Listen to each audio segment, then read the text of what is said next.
Singleness is an opportunity to learn contentment. It's hard to be content as a single person often because you look around and you see what other people have and you wish you had something like that. So it's hard to be content.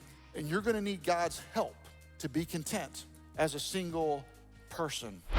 So not in this letter, but in another letter that St. Paul wrote to a church in the city of Philippi, St. Paul wrote a very famous verse that most of you have heard. Philippians 4:13, it says this, I can do all things through him who strengthens me.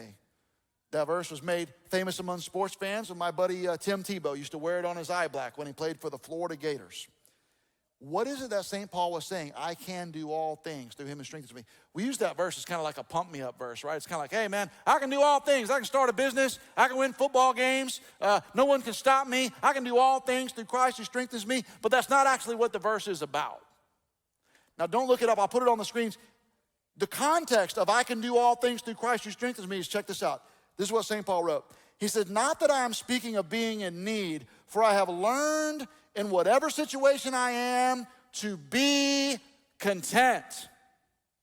I know how to be brought low and I know how to abound in any and every circumstance. I have learned the secret of facing plenty and hunger, abundance and need. I can do all things through him who strengthens me. What is the all things St. Paul can do through the power of Christ? He has learned to be content. One of the hardest things for anybody to do with your finances, with your material possessions, with your relationship, with your singleness is to be content. And Paul says the only way you're going to learn contentment is to do it through the power of Christ, who will give you strength to be content in whatever circumstances that you're in. Now, some of you find that easier than others. Some of you are what I'm going to call, you're single, but you're satisfied. In other words, I'm okay with it. Some of you are like, I used to be married. I'm not married anymore. I'm never doing that again. You're single. You're satisfied. Some of you are like, I'm not married. I used to think I wanted to be married, but you know what? I think God's given me the grace gift. I think I'm okay. Single and satisfied. That's some of you. That's a good thing to be, St. Paul says. But many of you who are single and searching. You're not satisfied at all. You're kind of in danger of burning up, the way that Paul says. Being content while you're single is very, very difficult because of what you see other people doing and having. Some of you guys, you're widowed or you're a widower and you had a wonderful marriage and you would like to have another one before you go to heaven.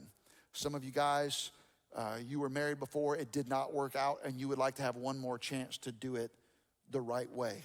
What do you do if you're single and searching? Let me give you some advice. This is some advice. Some of you guys might want to write these things down. Some of you might want to pass these along to someone else or your kids or whoever. Number one, if you're a Christian and you want to be married, you're searching, you should date Christians only. Only date Christians if you're a Christian. So that kind of narrows down the field. Sure does. And good for you. You know why? Because if you're a Christian, you're going to want to marry another Christian, because after you're married, you're going to want to share the things that are most important to you with your spouse. And if you have children, you're going to want to pass your Christian faith on to the next generation. And it's going to be infinitely more difficult if your spouse does not share your faith in Jesus Christ. You're almost 100% going to marry somebody that you date. So my recommendation from the Bible is that you only date other Christians if you are a Christian. Now, some of you are in the room, you're like, wow, thanks a lot, Pastor Jimmy. I finally got my boyfriend to come to church today. He's not a Christian, and now you're giving us a big hassle about it.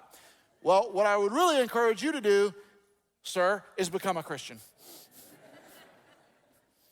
Number two, date Christians only. Number two, seek good counsel. Seek good counsel. So especially when you're in your 20s, 30s, or a little bit older, one of the biggest mistakes I observe Christians making is they find somebody and they just rush headlong into this passionate relationship and get married too quick. And they don't let anybody else speak into it. They don't let anybody else meet them. They don't let anybody else weigh in. Is this really a good match? Is this the right kind of person for me? Do you think this is going to work out? And you hear people in popular culture, they're always telling you, oh, no, don't listen to anybody. Trust your heart. Horrible advice. The Bible says that your heart is deceitful.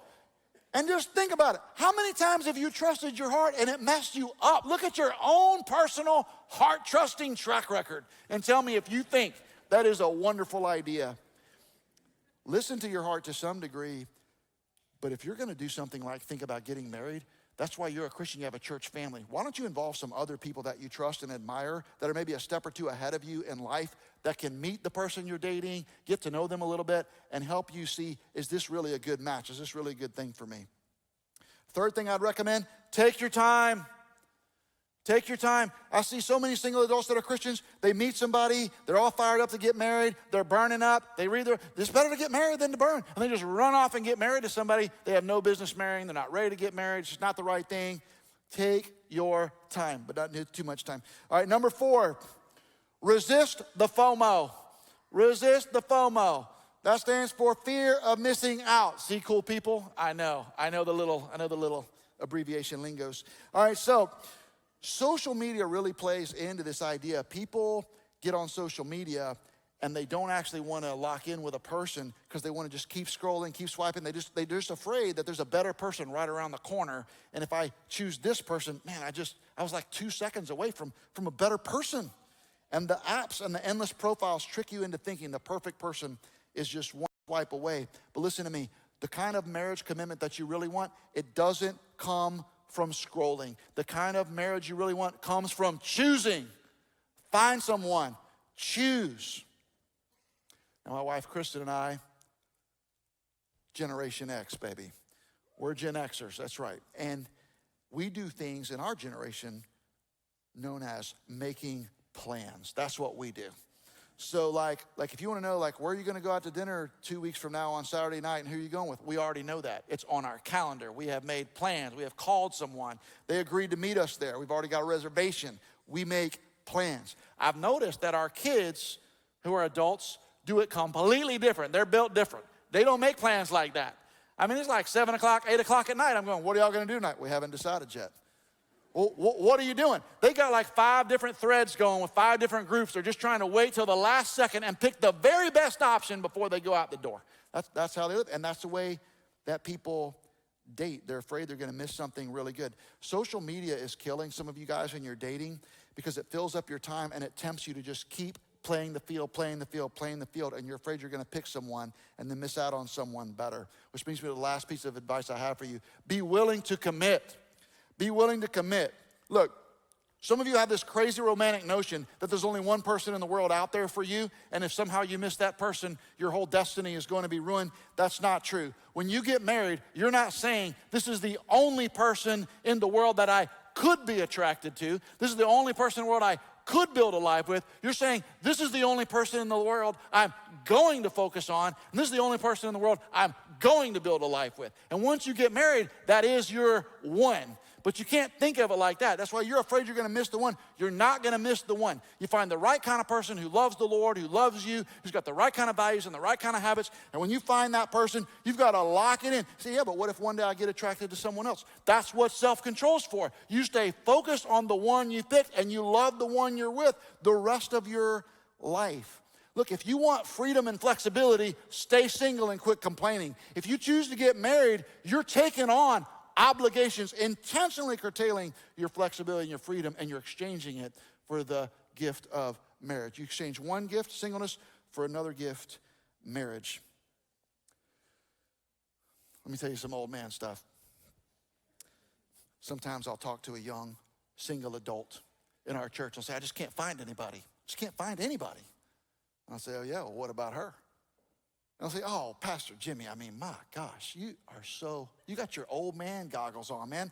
That girl, have you seen the tip of her ear? There's something wrong with the tip of her.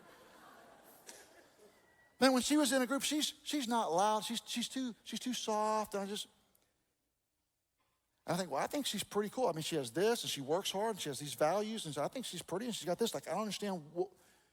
Pastor Jimmy, you just don't understand. And I think in my head, how long have you been married? 0 years. How long have I been married? 31 years. Is it possible that I know something about the kind of person that's more likely to build a relationship with you that can go the distance than you do?